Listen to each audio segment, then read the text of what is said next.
I never imagined that the quiet courtroom downtown would become the place where my entire life unraveled. My name is Shanice Williams. I was 34 years old, and that morning I sat on a hard wooden bench, watching my marriage be dissected like a crime scene. Across the room, my husband Malcolm looked calm, too calm. He sat beside his attorney with his hands folded, confident, composed, like this was just another business meeting. Meanwhile, I could barely breathe. Malcolm wasn't just asking for a divorce, he was asking for everything: our house, our savings, and, worst of all, full custody of our daughter, Amara. Not shared custody, not joint parenting. He wanted to erase me from her life completely. As the judge reviewed the paperwork, I felt my chest tighten. My hands trembled in my lap. I kept telling myself this couldn't be real. 8 years of marriage, 8 years of sacrifice, and now, suddenly, I was being painted as a failure. Just as the judge opened his mouth to speak, something unexpected happened. A small voice cut through the courtroom. "Your Honor, may I say something?" Every head turned. Standing near the back of the room was my 10-year-old daughter, Amara. She looked so small in her school uniform, her backpack still slung over one shoulder. My heart nearly stopped. She wasn't supposed to be there. The judge frowned, surprised. "Young lady, you shouldn't—" "Please," Amara said, her voice shaking but determined. "I need to show you something." Before I could process what was happening, she stepped forward, pulled a phone from her backpack, and held it up with both hands. Malcolm shot to his feet, panic flashing across his face. "No, this is inappropriate," he shouted. But the judge raised his hand. "Let her speak." My heart pounded so hard I thought I might pass out. Amara walked toward the screen at the front of the courtroom. She didn't look at her father. She didn't look at me. She pressed a button on her phone. The video began to play, and in that moment, the room went completely silent. What appeared on that screen didn't just stop the judge from ruling. It exposed a lie so carefully planned, so cruel, that it destroyed everything Malcolm had built his case on. But to understand how we got there, you need to know what my life looked like before that moment, and how the man I trusted became someone I barely recognized. What was on that video? And how did my 10-year-old daughter get it without me knowing? Reveals the marriage I thought was perfect and the cracks I ignored for far too long. Before the courtroom, before the accusations, before my daughter walked in with a phone that would change everything, my life looked normal from the outside, comfortable even. We lived in a quiet neighborhood where people waved politely and lawns were always trimmed. If you asked anyone, they would have said I was lucky. Every morning, my alarm went off at 5 sharp. Not because I had to, but because I believed that was what a good wife did. While Malcolm slept peacefully beside me, I slipped out of bed and went straight to the kitchen. Breakfast had to be perfect. Eggs cooked just right. Turkey bacon crisp but not burnt. Toast warm, coffee black, no sugar, no excuses. By the time Malcolm came downstairs, dressed in one of his expensive suits, everything was ready. He barely looked at me. Sometimes he complained the coffee was cold. Sometimes he said nothing at all. He kissed Amara on the forehead every morning, told her to be good at school, and walked out the door without so much as a glance in my direction. I told myself he was tired. He worked long hours. He had pressure. That's what I repeated to myself every day, like a prayer. After he left, my real day began. I woke Amara gently, helped her choose her clothes, brushed her thick curls into neat puffs, and made her favorite breakfast, chocolate chip pancakes with strawberries. Those mornings with her were the only moments that felt real anymore. We laughed. She told me about school, her friends, the books she loved. In those moments, I felt like I was doing something right. 8 years earlier, I had walked away from my marketing career when Amara was born. I had income, independence, dreams of my own. Malcolm told me I didn't need any of that anymore. He said he'd take care of us. He said our daughter needed her mother at home. I believed him. So I gave everything up. For years, I ran the household alone. I cleaned, cooked, organized schedules, helped with homework, volunteered at school. Malcolm was technically present, but emotionally, he was already gone. Then things started changing. He came home later. ate dinner in silence, slept in the guest room. Family traditions faded, conversations disappeared, and slowly, without realizing it, I started feeling invisible in my own home. There were signs I ignored, a new cologne I didn't recognize, receipts for places I'd never been. His phone always face down. Passwords changed. Calls taken in another room. Every time I asked questions, he made me feel foolish, paranoid, insecure, and I believed him. But while I was busy doubting myself, someone else was watching closely. Someone smaller, quieter, someone who saw everything I didn't. My daughter. I thought I was the only one being fooled, but my daughter had been noticing things for months. The lie finally cracks open, with a single envelope that changed everything. The day my world truly collapsed didn't come with a warning. It didn't announce itself with shouting or slammed doors. It arrived quietly, in the middle of an ordinary afternoon, disguised as a delivery. Amara and I were sitting at the kitchen table when it happened. She was working through her math homework, tongue sticking out slightly as she concentrated, while I tried to explain fractions in a way that wouldn't confuse her. For a moment, life felt almost normal. Then there was a knock at the door. When I opened it, a delivery man stood there holding a large manila envelope. He asked for my name. I signed without thinking much of it, but the moment I closed the door, a strange heaviness settled in my chest. I couldn't explain it, just a deep, instinctive dread. The logo in the corner of the envelope made my hands start to shake. A law firm. I told Amara to keep working and carried the envelope into the living room. I sat down slowly, like my body already knew what my mind hadn't caught up to yet. Inside were papers neatly stacked, clipped together, official and unforgiving. Petition for dissolution of marriage.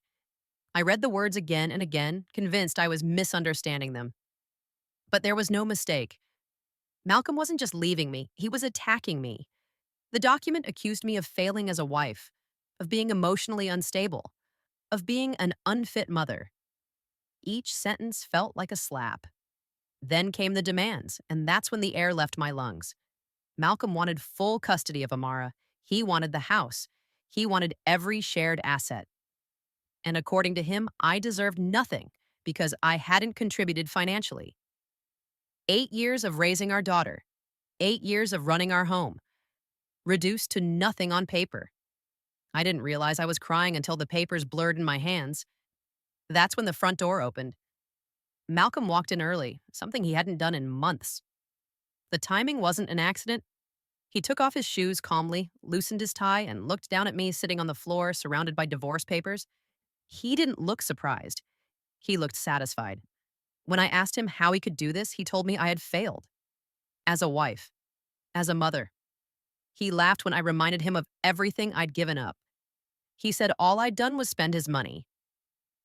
Then he said something that shattered me completely. He told me our daughter would testify against me, that she knew the truth, that she would tell the court how incompetent I was. That night, I sat beside Amara's bed watching her sleep, terrified it might be one of the last times I'd be allowed to. I didn't know what lies were being planted in her mind, but I knew one thing. This wasn't just a divorce, it was a plan. I thought losing my marriage was the worst of it, until I discovered Malcolm had already taken something else. I open our bank account and realize I've been erased financially.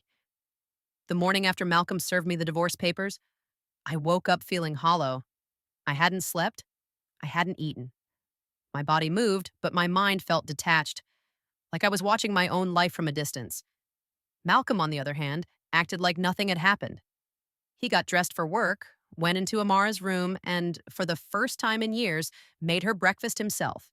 He laughed with her, called her princess, played the role of the perfect father while I stood frozen in the doorway, watching a stranger wear my husband's face. Once they left for school, the silence in the house became unbearable. I sat at the kitchen table staring at my phone, knowing there was something I had to do, but dreading the result. My hands were shaking as I opened our banking app. For years, Malcolm had handled everything. He told me not to worry about finances, said it stressed me out. I trusted him. I shouldn't have. When the account loaded, I thought there was a glitch. The balance read $0.00. I refreshed the screen. Closed the app, opened it again. The number didn't change. My heart slammed against my ribs as I clicked into the transaction history. What I saw made me physically ill. Over the past 6 months, Malcolm had been transferring money out in large chunks. 10,000 here, 20,000 there. The withdrawals were steady, deliberate, calculated. The final transfer happened 3 days earlier. $75,000? Gone. I ran upstairs and opened my jewelry box. Empty. The wedding ring. My grandmother's pearls. The earrings Malcolm gave me on our anniversary. All gone. That's when the truth hit me. This divorce hadn't started yesterday. It had been planned for months. I collapsed onto the bedroom floor, shaking, realizing I had no money, no income, no savings, and no way to support myself or my child. Malcolm had left me completely powerless, or so he thought. I called the only person I could think of, an old friend from my career days. She listened in horror and gave me the name of an attorney who sometimes helped clients with limited resources. Walking into that small downtown office the next day felt like my last hope. The lawyer listened carefully as I told him everything. When I finished, he didn't sugarcoat it.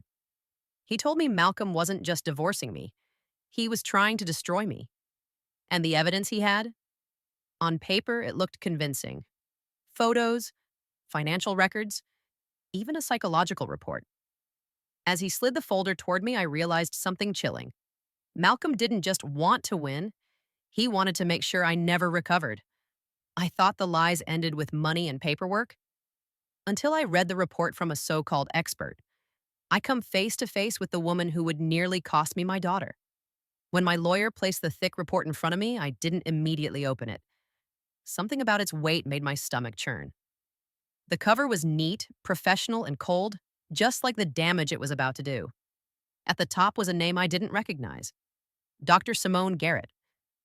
According to the report, she was a licensed child psychologist with years of experience. Her credentials were impressive. Too impressive. The kind judges trust without question. As I read, my hands began to tremble. She claimed she had observed my interactions with Amara for months, at parks, stores, school pickup lines. She described me as volatile, emotionally unstable, inattentive, and aggressive. She wrote that I yanked my daughter, ignored her cries, overreacted to minor incidents, and projected my emotional distress onto her. None of it was true. Every example was twisted. Moments where I protected my daughter were reframed as abuse. Times I comforted her were painted as hysteria. The final conclusion was devastating, that Amara would be psychologically safer living full-time with her father. I felt sick. I had never met this woman, never spoken to her, never even seen her, yet she had somehow become the most powerful voice in my child's future. My lawyer explained how dangerous this was. Judges rely heavily on expert testimony, especially when it comes to children. And on paper, Dr. Garrett looked flawless. As if that weren't enough, there was more. Credit card statements in my name. Thousands of dollars spent on luxury items I'd never bought. Designer bags, jewelry, spa treatments. The implication was clear. I was reckless, irresponsible, selfish. But the truth was simple. Malcolm had used my card. He'd told me it was for business expenses, said his main card kept hitting limits. I never questioned it. I never checked the statements. Because I trusted him. Now all of it was being used to paint me as the villain. Things at home grew worse. Malcolm stayed in the house and began a quiet war. He showered Amara with expensive gifts, undermined me at every turn, corrected me in front of her, made jokes about my mood. Slowly, methodically, he chipped away at my authority. One night, Amara climbed into bed with me and asked why I was always sad. She said Daddy told her I was sick, that living with him would help me get better.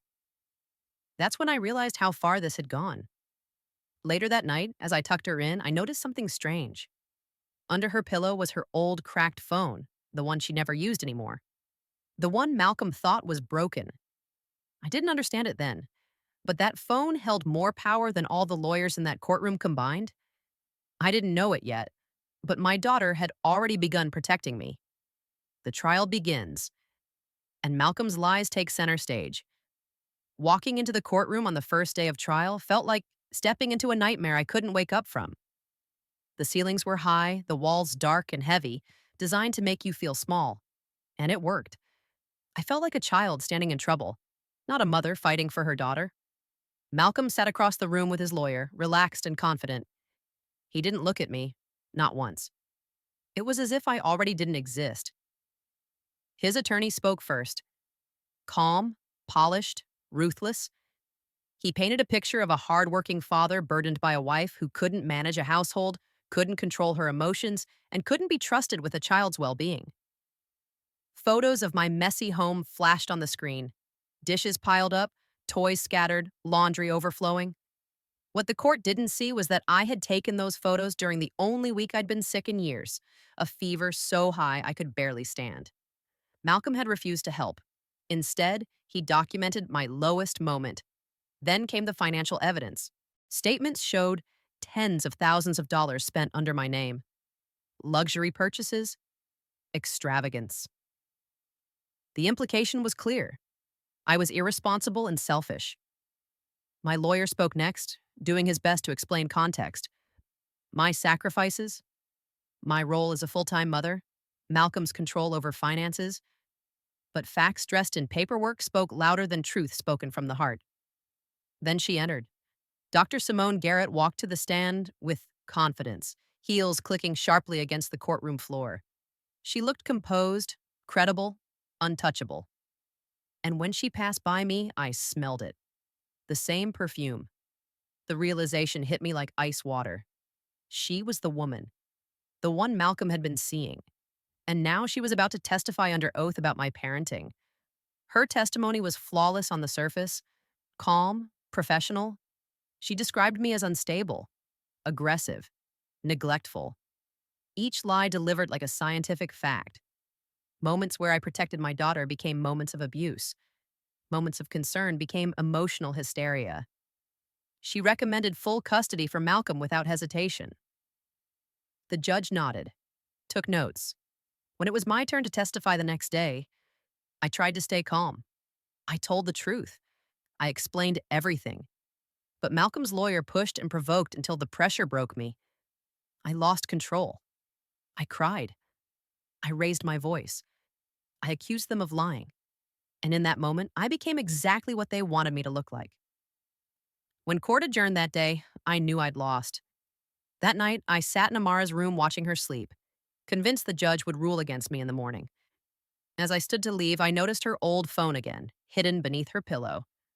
I still didn't understand why it mattered. But by morning, I would. I thought the judge's decision was final, until a small voice interrupted everything.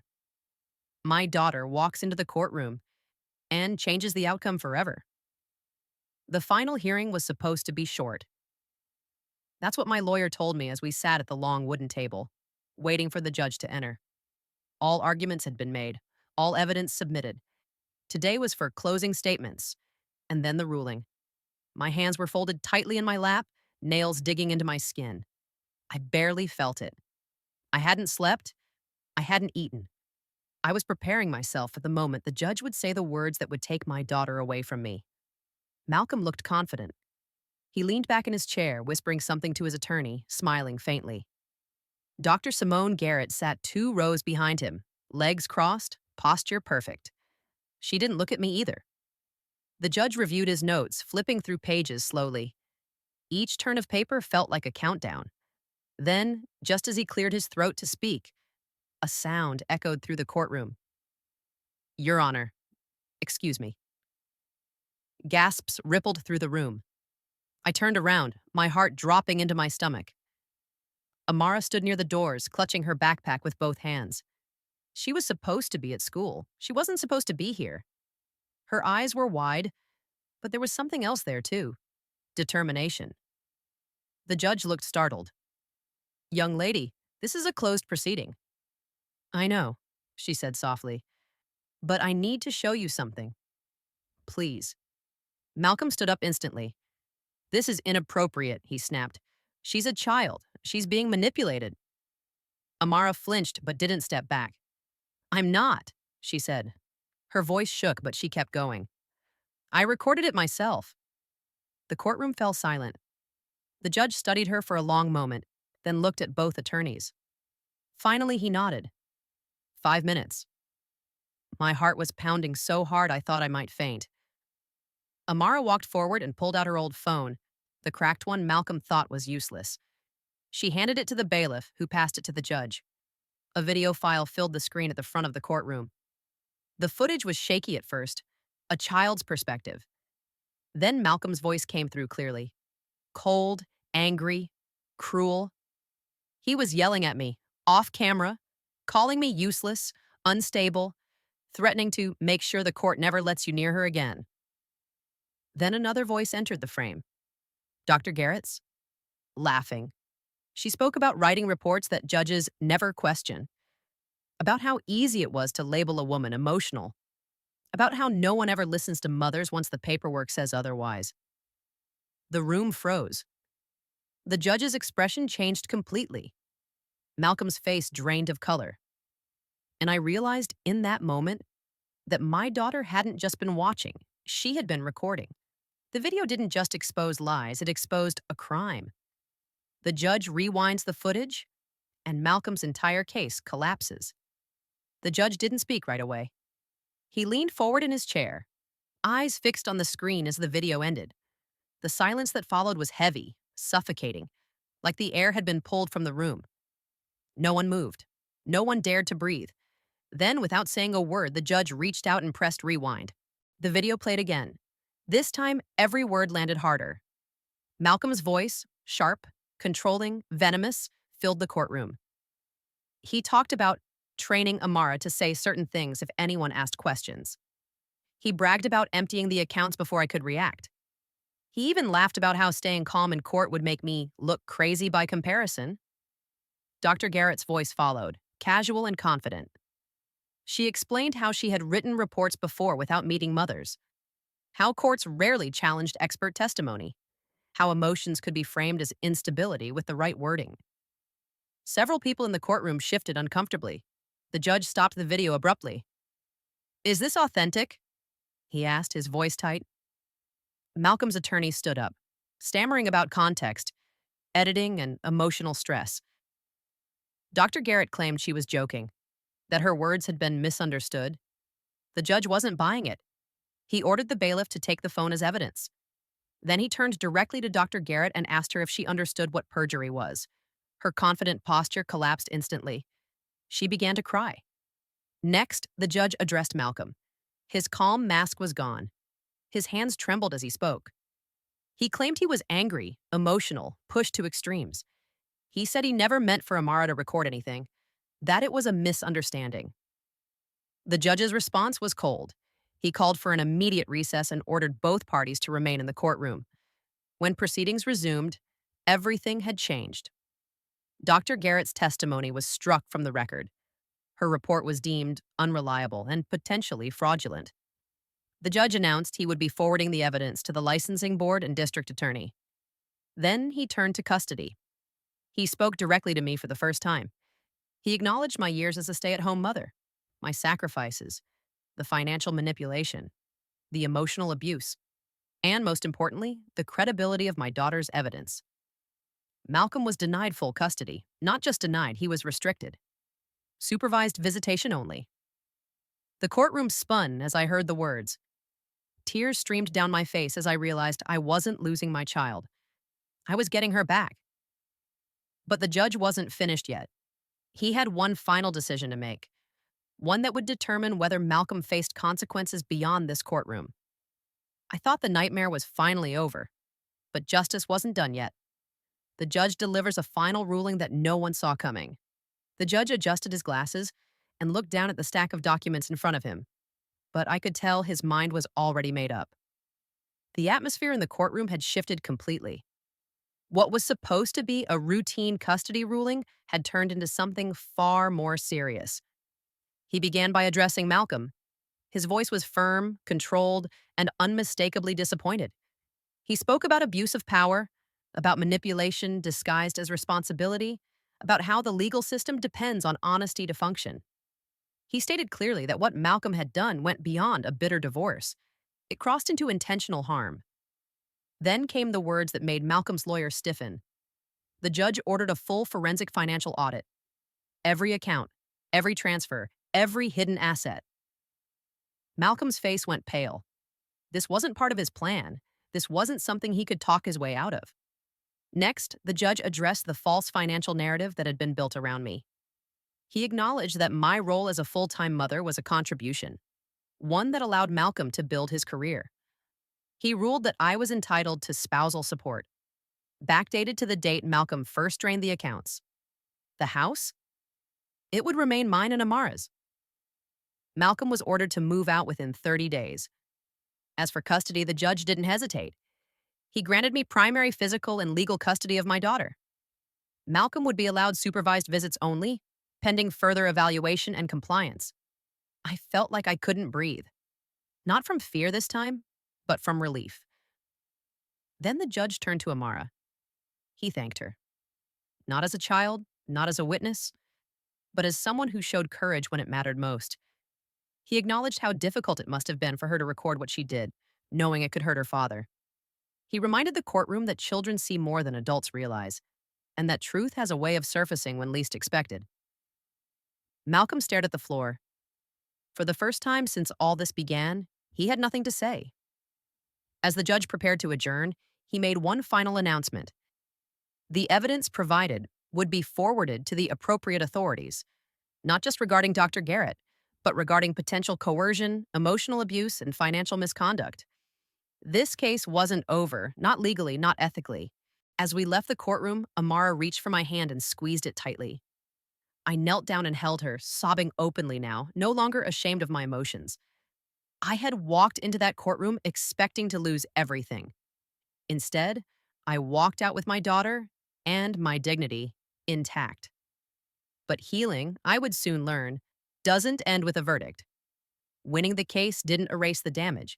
It revealed what healing would really take. I faced life after the courtroom, and the hardest truth of all.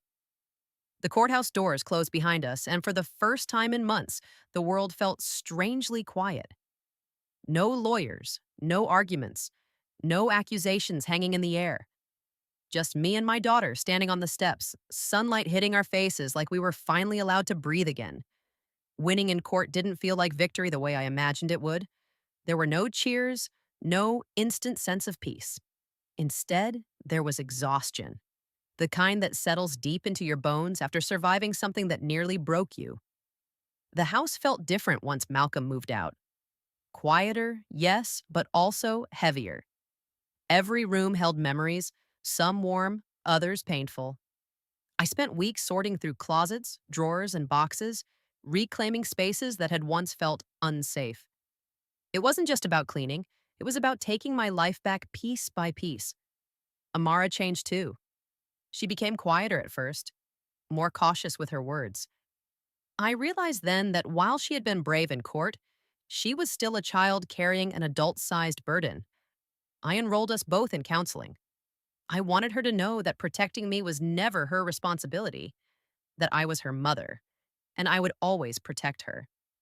Slowly, the laughter came back. We started new traditions. Movie nights on Fridays, pancake breakfasts on Sundays, long walks where she asked questions about life, fairness, and trust. I answered honestly, but gently. The financial audit uncovered more than we expected. Hidden accounts, undisclosed assets, even evidence of long-term financial manipulation. The process was slow, but justice doesn't rush. Each discovery felt like another chain falling away. As for Dr. Garrett, her license was suspended pending investigation. Knowing she couldn't hurt another family gave me a sense of closure I didn't know I needed. One evening, as I tucked Amara into bed, she asked if she had done the right thing. I told her the truth. She didn't break our family. She saved it. And then she said something I'll never forget. She said, "Mom, I didn't record the video because I wanted Dad to get in trouble. I recorded it because I didn't want you to disappear."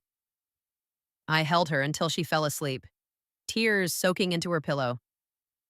That night, I sat alone in the living room and reflected on everything I had learned. That love shouldn't make you smaller. That silence can be dangerous. That children see truth even when adults refuse to. And most of all, that sometimes The smallest voice in the room carries the loudest truth. I lost a marriage, but I gained my life back. If you think this story ends here, think again, because rebuilding after betrayal reveals lessons no courtroom ever could, and some of them changed me forever.